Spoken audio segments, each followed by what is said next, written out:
Bom dia, irmãos.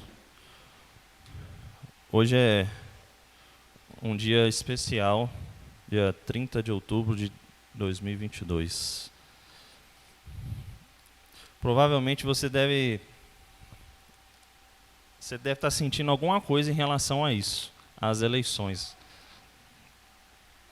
Você pode já ter ficado inquieto, ansioso, triste, revoltado, zangado. Às vezes, se você vê uma determinada cor, você fica feliz, ou determinada cor, você fica triste. Cada um reage de uma forma. Às vezes, você não sentiu nada também. E não sentir nada também é uma reação. Hoje a gente vai ver que a gente tem que descansar e a gente tem um norte. Certa vez eu estava conversando com uma jovem pessoa e ela falando que eu me converti, eu tinha 16 anos e conheci a Deus, tive intimidade com Deus e tudo.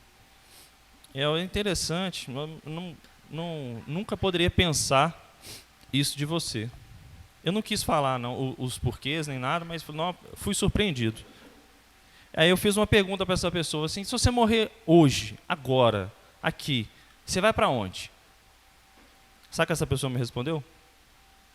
Eu vou para o inferno. E ela riu.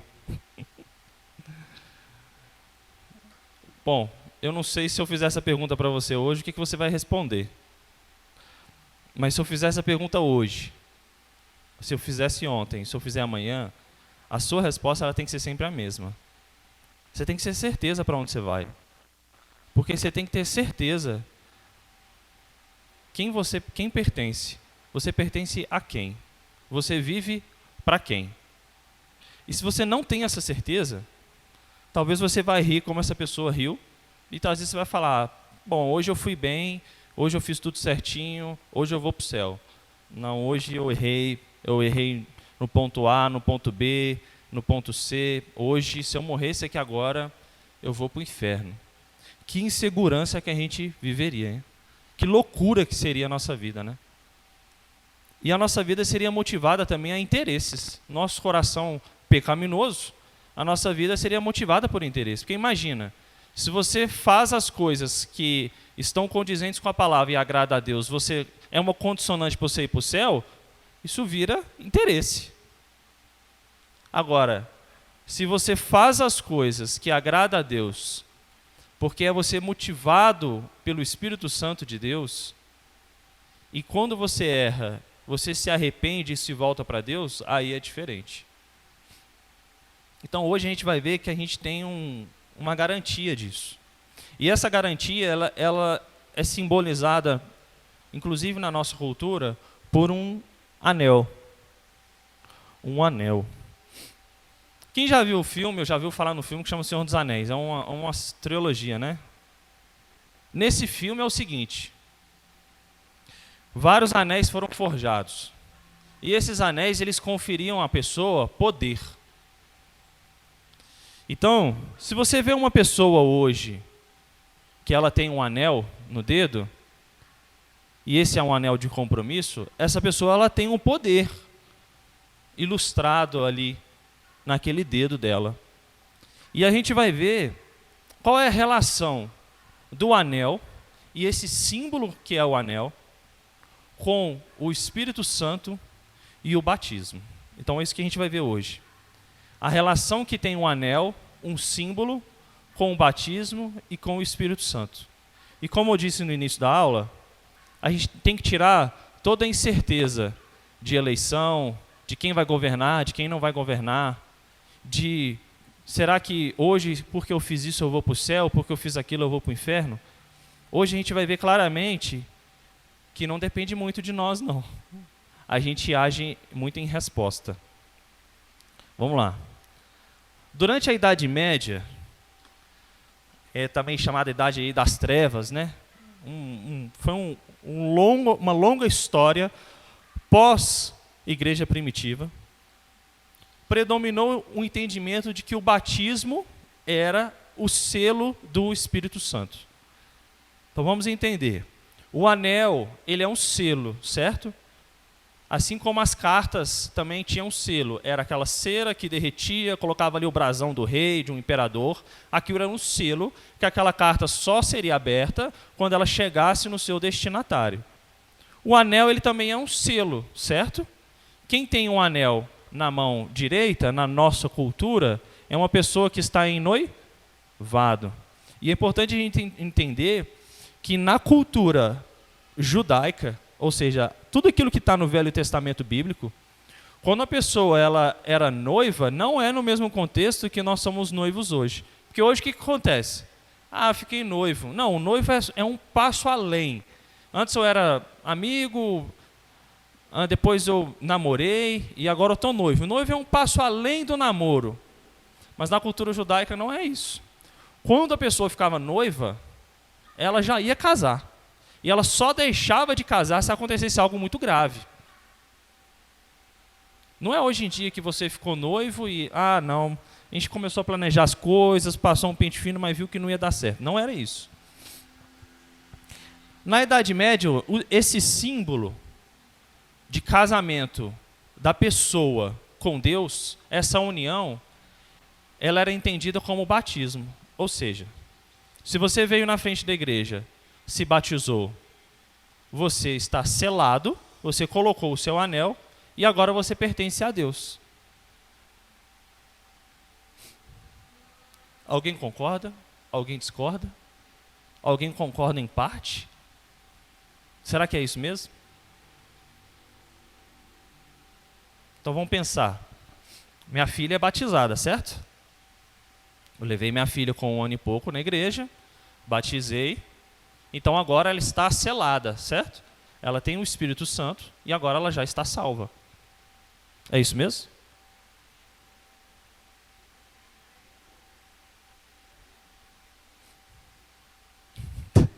Todo mundo está com medo de responder, né?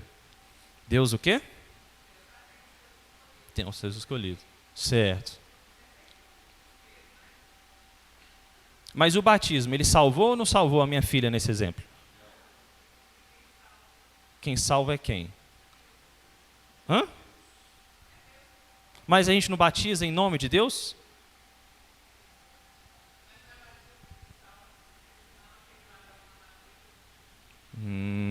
O batismo não salva, porque senão o ladrão na cruz não teria sido salvo, porque ele não foi batizado. Então vamos ver. O selo, então, a gente está falando que é um anel, ele marca uma propriedade, certo? Então, se eu vejo uma pessoa com um anel na mão esquerda aqui na nossa cultura no Brasil, eu sei que aquela pessoa, ela tem um dono ou uma dona, certo? Ela pertence a uma outra pessoa e aquela outra pessoa pertence a ela. Isso é o selo, essa é a propriedade. Isso servia de prova de identidade e garantia. Ou seja, prova de identidade de que eu sou uma pessoa compromissada, eu sou uma pessoa casada. E é uma forma de garantia de que, por eu ser casada com determinada pessoa, isso garante que eu viverei para aquela pessoa, que eu não estou aberta a demais pessoas, certo? Existe uma função pública também, e aqui expressa uma autorização. Lá no tempo da Idade Média, poderia chamar de uma autorização real, ou seja, legalmente, aquela pessoa, na autoridade pública, aqui no Brasil, no cartório, você foi, de fato, declarada casada com determinada pessoa. E isso tem implicações legais, financeiras, documentais, tudo isso envolve. Você agora pertence àquela pessoa. E a pessoa batizada, nos tempos da Idade Média, ela havia publicamente e oficialmente se tornado parte de um novo reino. Então vamos pensar como que é hoje, na nossa igreja. Como que a gente faz aqui? Se é uma criança, se é um batismo infantil, ela professa publicamente a sua fé? Os pais fazem em quê? Em nome da criança. Eles prometem ensinar a criança, instruir a andar nos caminhos e ensinar a palavra para a criança. A criança faz alguma coisa? Não, porque ela não tem idade para se fazer. Como que era no Velho Testamento? A criança, até não atingir a idade do conhecimento e do discernimento, ela era instruída pelos pais e ela participava com os pais. Mas quando isso acontece, quando a criança já é mais velha, por exemplo, no meu caso, eu converti com 16 anos, acontece o batismo e a profissão de fé. Porque eu já tenho a minha consciência e eu publicamente declaro em frente à igreja a minha fé. Mas veja que na Idade Média, tudo isso está ligado ao batismo, a um sacramento. Então, se não há esse sacramento, não há salvação. Porque, olha, se só somos propriedade se é batizado, então, se você não é batizado, você não é propriedade de Deus. Se você só consegue professar a sua fé publicamente depois de ser batizado, então você não faz isso antes do sacramento. Consegue entender que a Idade Média ela restringiu a salvação ao batismo? E ela conferiu ao batismo um poder de que ele não tem. Então, na Reforma Protestante, muitos reformadores refutaram isso. Quando Lutero pregou suas 95 teses na porta da igreja de Wittenberg, era uma atitude petulante, de revolta. As pessoas poderiam enxergar ele como uma pessoa louca, uma pessoa sem princípios. Como que você vai pregar um negócio desse?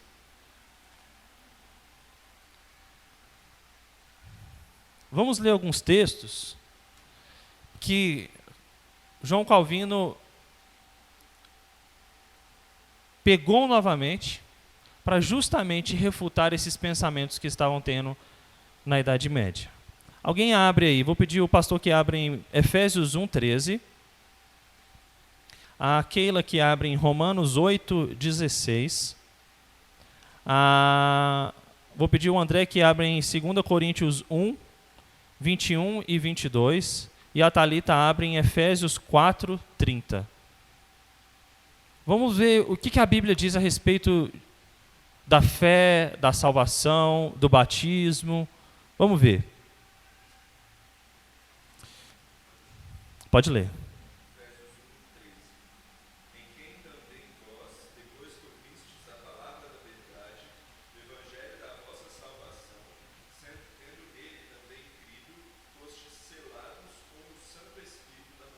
Olha a ordem que tem o texto. Em quem também vós, depois que você ouviu a palavra da verdade, o evangelho da vossa salvação, você passou a crer, e depois que você passou a crer, você foi selado pelo Santo Espírito da promessa. O texto parece que existe uma ordem. Parece que a gente só recebe o Espírito depois que a gente crê. Vamos terminar. Romanos 8. Tem alguma coisa de batismo aí nesse versículo de Efésios? Não, né? Romanos 8:16.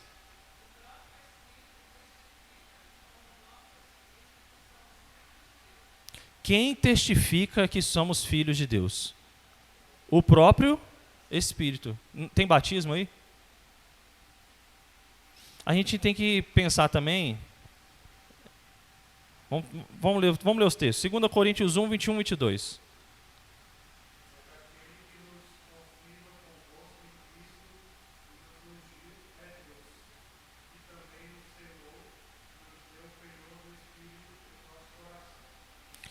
Aquele que confirma é Deus, e aquele que sela com o Espírito também é Deus.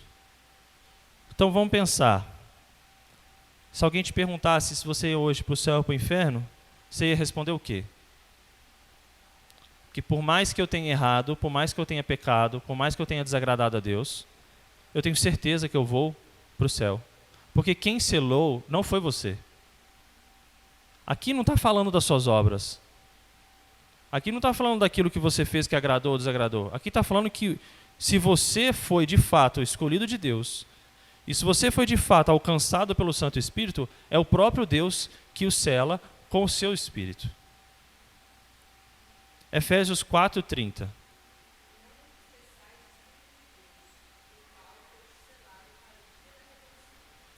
Aí é a parte final. Se você foi selado pelo Espírito, não importa o que você faça, o selo, ele não vai ser rompido. Mas a partir do momento que você é selado pelo Espírito, se alguém te perguntar para onde você vai, se você responder que você vai para o inferno, você não vai rir, não. Porque você vai saber, você vai temer e você vai ter tristeza de saber o que é, ou vislumbrar o que é o inferno, ou o que é estar à parte de Deus. O não entristeçai o Espírito é aquele que já possui o Espírito e ele vive para o Espírito. Então as suas atitudes, os seus pensamentos, a sua vida, toda é para Deus. Não existe um outro caminho. Quando a gente leu em Efésios 1, abra a Bíblia todo mundo em Efésios 1, que a gente vai ver uma ordem que existe aí, que é importante, que ele vai falar da nossa vida pós-morte, vamos dizer. Abra em Efésios 1. Vou ler o 13 novamente, depois eu vou ler o 14. Olha a ordem que existe no 13. Em quem também vós, depois que ouvistes a palavra da verdade, o evangelho da vossa salvação, ou seja, a gente ouve e a gente crê, fostes selados com o Santo Espírito da promessa. Parece no texto que a gente ouve a palavra, aí depois a gente crê e depois a gente é selado. Mas isso é simplesmente pela forma que é escrita, para se tornar mais... o nosso entendimento ficar mais claro. Mas não existe uma separação, uma ordem cronológica para isso, a não ser o que ouve a palavra. Depois que você ouve a palavra, o selo do Espírito e a crença, a fé, ela é automática. Ela é imputada a você automaticamente. Ela é imediata. Então veja, nós ouvimos a palavra, então nós cremos e somos selados. O crer e ser selado, ele acontece de forma imediata e não de forma separada. E se você crê e você é selado, então você nunca mais vai ser desselado. Se a gente pode dizer assim, será? Será que a gente vai ficar sem esse selo? Vamos ver o que a própria palavra diz? Olha o que diz o verso 14. Eu vou ler com a ênfase da tônica e você vai descobrir a resposta. A pergunta é, será que a gente vai ser desselado? Será que o selo vai sair da gente? Olha o que diz o verso 14. O qual, o Espírito Santo da promessa, o qual é o penhor da nossa herança, até ao resgate da sua propriedade, em louvor da sua glória. Então, nós fomos selados com o Espírito Santo da promessa, o qual é o penhor da nossa herança, até ao resgate da sua propriedade. A pergunta de novo. Esse selo, ele vai ser retirado de nós? Esse selo, ele vai sair de nós? O que a Mariana falou que esse selo vai ser aberto. O que isso quer dizer?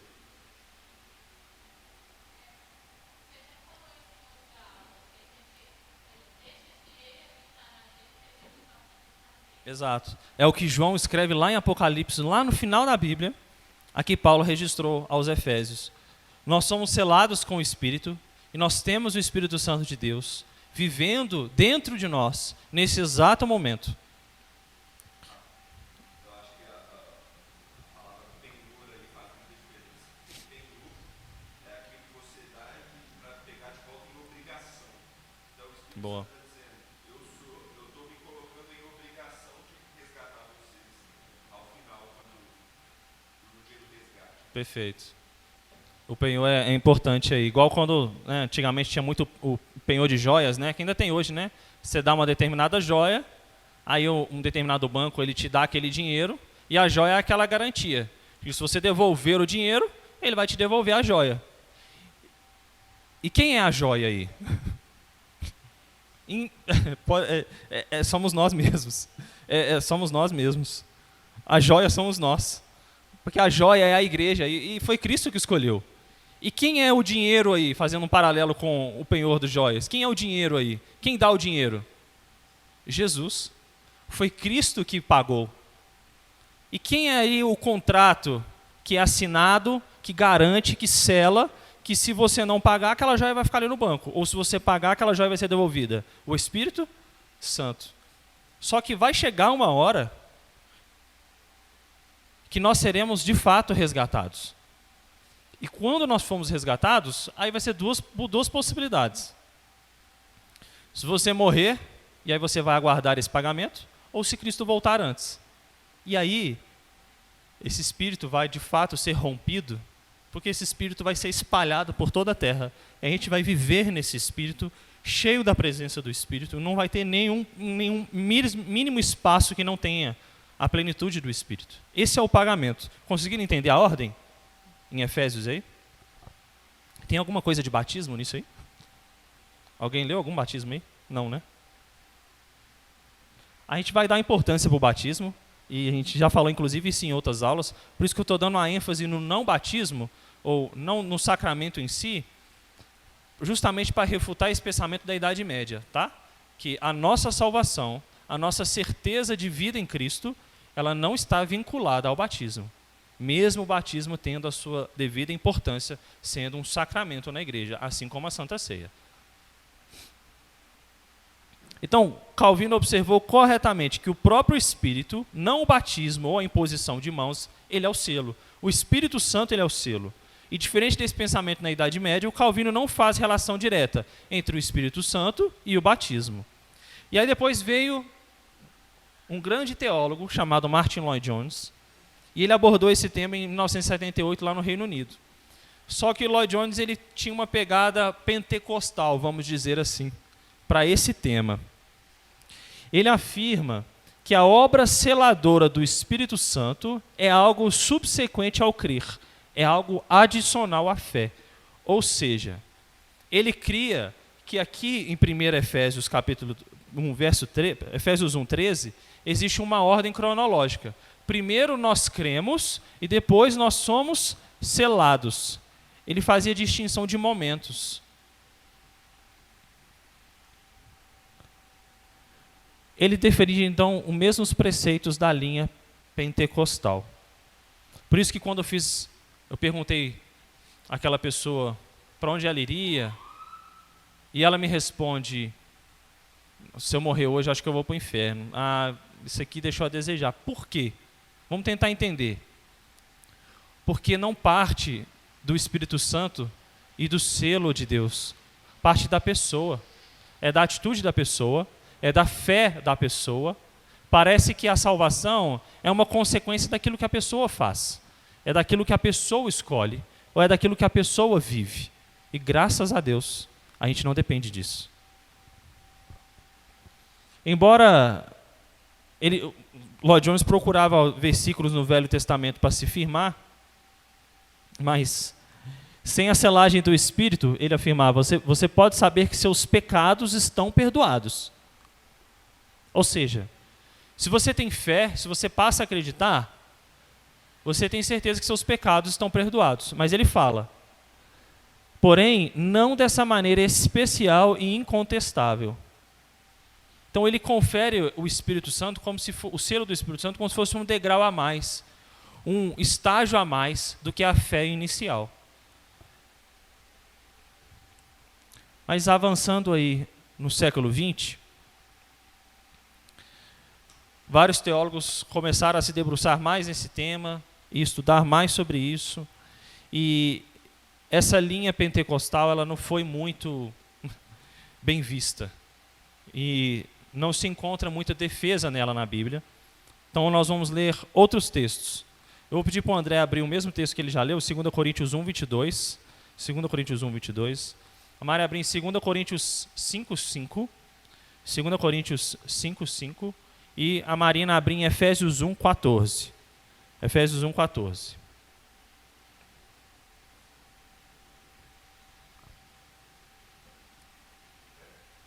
Pode ler.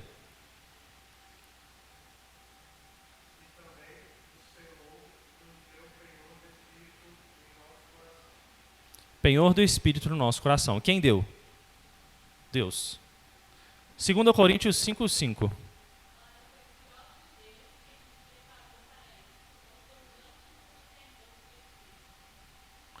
Quem preparou você para a nova vida em Cristo e para a salvação?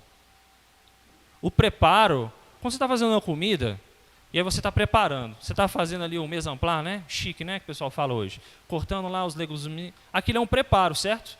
Mas você de fato não já está fazendo o prato em si. Aquilo antecede o momento do prato. Você está vendo que não tem nada de... Existe primeiro o crer e a fé, depois existe o Espírito? Não. A obra toda, quem realiza, é Deus. Efésios 1,14, que a gente até leu. Lê aí, Marina.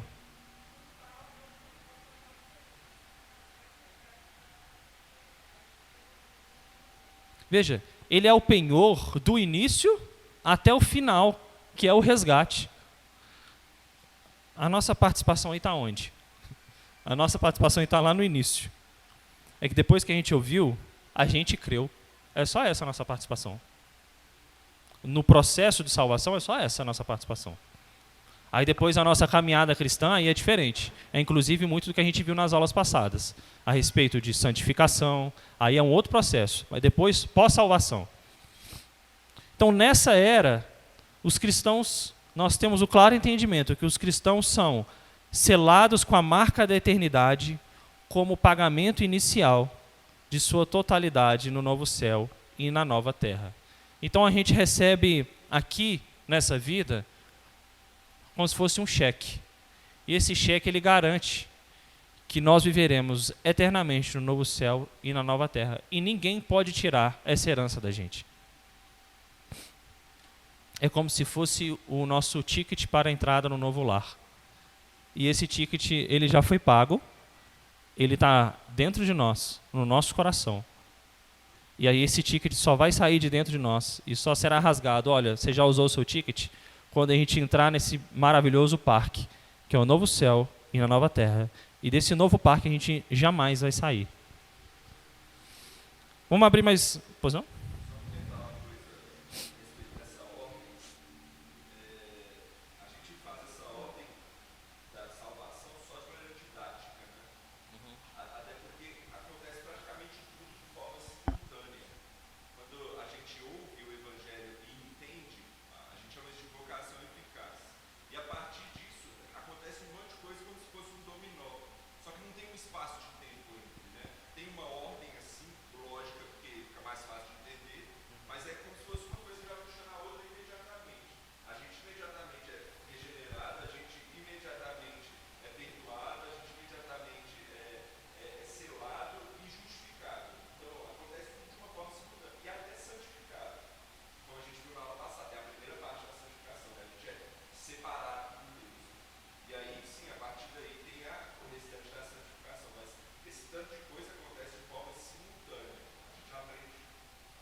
É o pacote completo.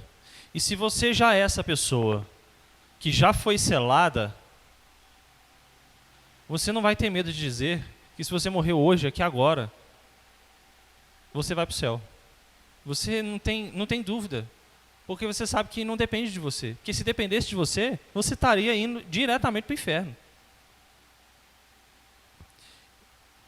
E assim como o texto que a Thalita diz, da gente não entristecer o Espírito Santo, a partir do momento também que você tem essa certeza, esse alívio de que você pertence a Deus, você também passa a deixar de fazer outras coisas, a frequentar certos lugares, a conviver com certas pessoas, a deixar de alimentar certas coisas, beber certas coisas, usufruir de certas coisas, comprar certas coisas, vestir certas coisas.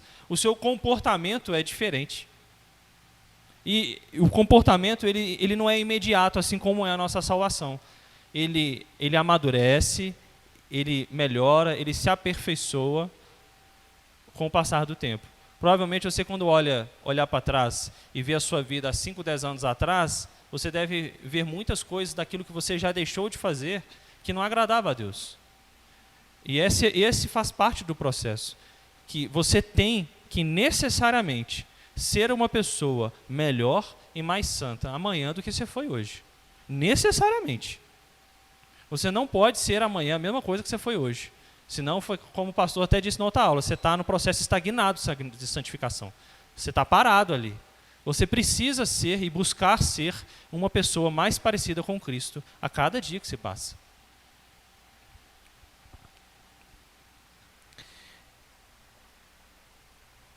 Vamos seguir. Com tudo isso que a gente já falou até agora, a gente pode concluir uma coisa. O selo de Cristo não é o batismo e não é a água em si.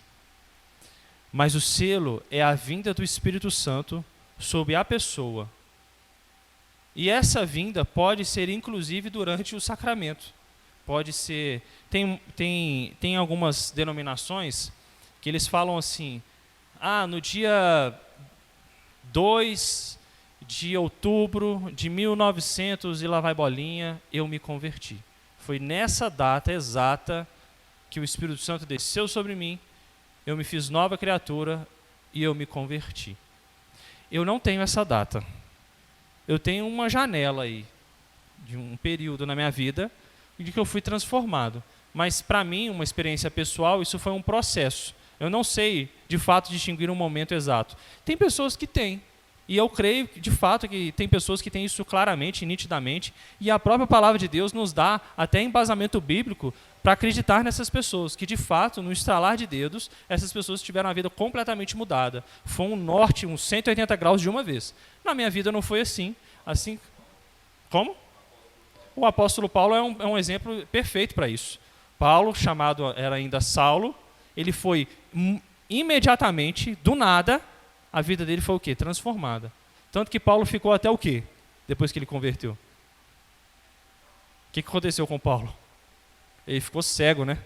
Parece que na verdade ele passou a enxergar, mas era um brilho tão grande, uma verdade tão grande, que Deus falou assim, olha, segura um pouquinho aí, porque eu estou te preparando para isso. Porque você achava que você enxergava, mas você não enxergava nada.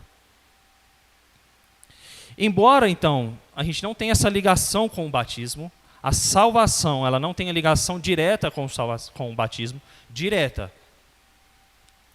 Cada sacramento tem uma relação espiritual. Nós temos quantos sacramentos na nossa igreja? 2, que é o batismo e a Santa Ceia. O que é um sacramento? A gente pode dizer que é um sinal visível, terreno, aqui nessa terra, de uma graça que é invisível, que é derramada dos altos céus.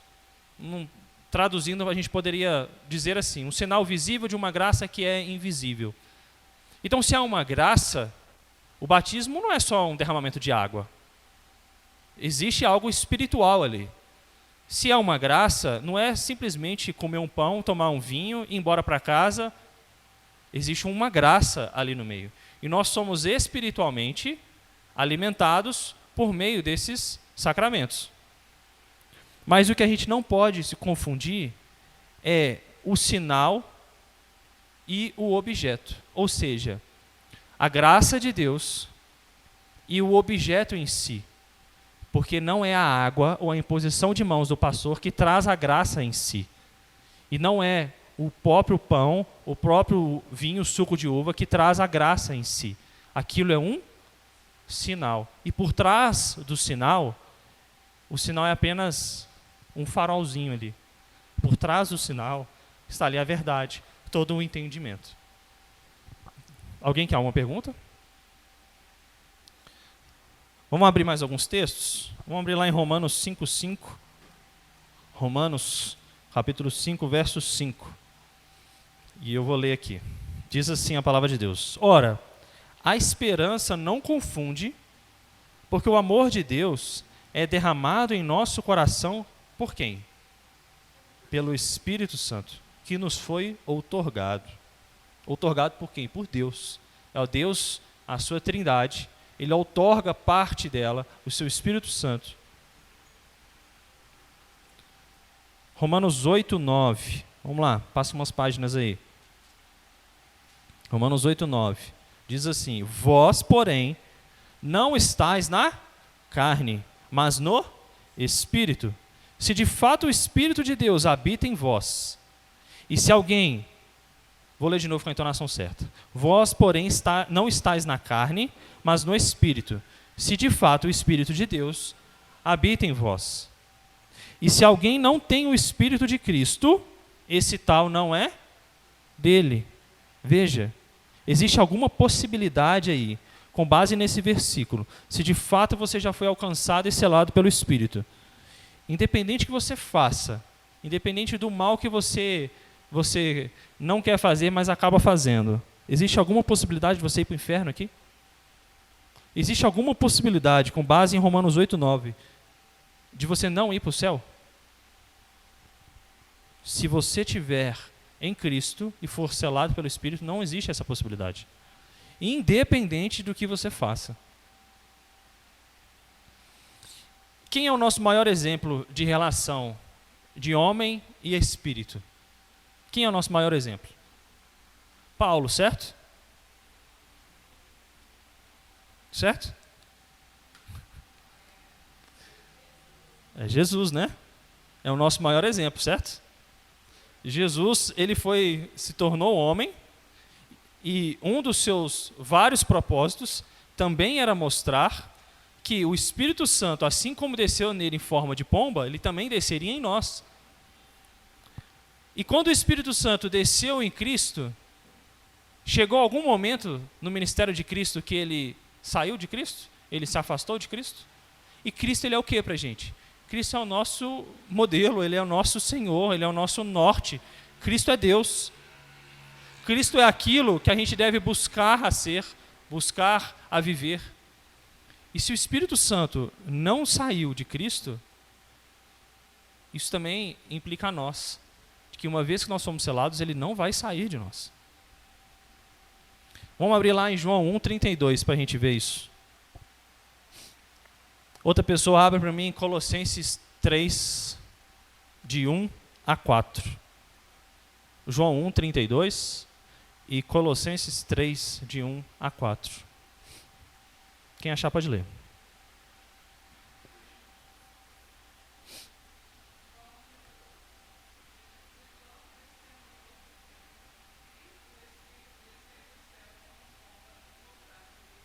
Viu o Espírito descer do céu em forma de pomba e pousar sobre ele. Essa é a descida, certo? E cadê a subida? Aonde está? O Espírito Santo desceu sobre Cristo, certo? E cadê a subida do Espírito? Sabe quando o Espírito que estava em Cristo subiu? Quando o Cristo também subiu, foi assunto aos céus. Porque o Espírito não saiu dele, não se apartou dele. E esse selo, ele deve aumentar o nosso desejo por aquilo que é eterno. Colossenses 3, de 1 a 4.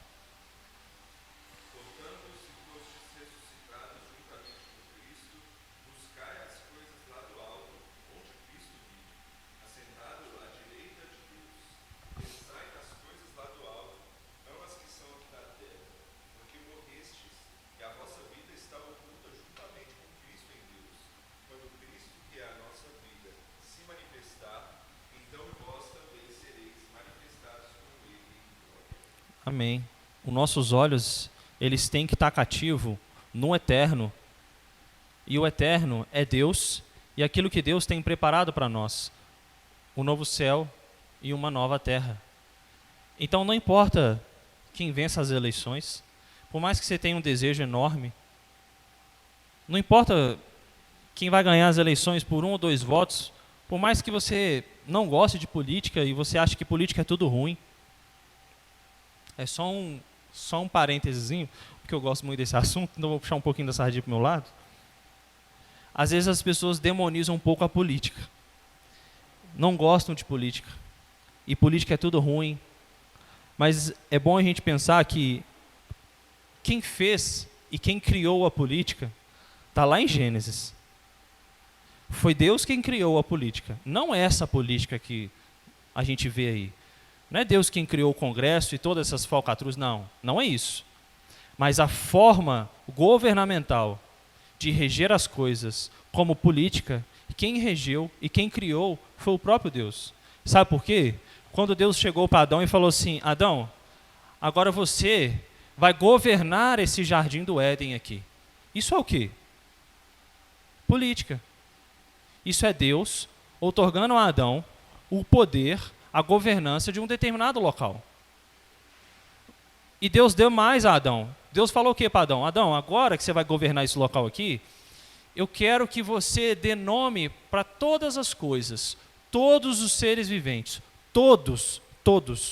E Adão nomeou um a um. Isso é o quê? Deus fez um decreto, assinou o decreto e falou assim, Adão, você vai cumprir isso daqui. Ó. Isso é o quê? É política. Você sabe quando você morrer, ou quando Cristo voltar, quando você estiver na Nova Jerusalém, você sabia que lá vai ter política? Sabe por que lá vai ter política? Porque lá vai ter ordem, certo? E lá vai ter um político. Mas vai ter um político só. Quem vai ser o político na Nova Jerusalém? Deus. Jesus Cristo. E, inclusive, Apocalipse fala que o parlamento, se a gente pode dizer, de Jesus Cristo, vai ser um trono que vai estar no meio de uma praça, e nessa praça corre um rio de águas vivas. Então você pode detestar política, e eu não estou te criticando por isso. Ou você pode amar política, eu também não estou te elogiando por isso. Mas a gente não pode conferir a essa política local nossa, a essa circunstância local nossa, a nossa esperança do porvir. Porque a nossa política, a nossa vida, aquilo que é eterno, com E maiúsculo, não está aqui em Brasília. Ela está sendo planejada e já está sendo executada, vinda lá dos altos céus. Todo mundo entendeu a analogia aí? Vamos pegar um pouco do nosso símbolo de fé, a Confissão de Westminster, o que ela diz a respeito dessa questão de batismo, salvação, fé, espírito. Diz assim, ó, o capítulo 18, na parte 2. Essa certeza aqui da salvação e da fé, ela não é uma mera persuasão conjectural e provável, ou seja, não é apenas uma ideia, uma probabilidade. Ela é fundada na divina verdade da promessa da salvação, na evidência interior daquelas graças a que são feitas essas promessas. Ou seja, ela é fundada na divina verdade, ou seja, ela vem do próprio Deus, e ela provoca evidências interior daquela graça, ou seja, você vê evidências nessa nova criatura de que, de fato, ela já recebeu o Espírito e que ela é uma nova criatura. Segue o texto. No testemunho do Espírito de adoção, que esse Espírito testifica com os nossos espíritos sermos nós filhos de Deus. No testemunho desse Espírito, que é o penhor, ele é o pagamento da nossa herança, e por quem somos selados para o dia da redenção. É conferido algum aspecto de salvação aqui ao batismo? Não. Aqui está falando de fé, está falando de fundação divina, de vida interior que flui e que reflete a graça de Deus. Aqui está falando de certeza da salvação por um pagamento feito e selado pelo Espírito Santo. Então, para concluir, e algumas aplicações, o selo do Espírito Santo ele pode ser equiparado de fato a um anel, assim como a gente viu lá no início. Um anel que confere poder, um anel que confere autoridade, um anel que confere um símbolo, um anel que é uma ilustração de propriedade. E o seu significado é uma analogia terrena a um dom espiritual. É o pagamento inicial. Como a gente já disse, a pessoa que usa um anel, ela mostra que ela pertence a uma outra pessoa. E aquela é de fato propriedade exclusiva de outra pessoa. E esse anel mostra essa ligação entre as duas. É um meio de proteção. O anel, o Espírito Santo, ele é um meio de proteção. Meio de proteção como o mal que há nesse mundo. Assim como o anel também é um meio de proteção de outras pessoas falarem, não, aquela mulher, aquele homem, eles já são casados.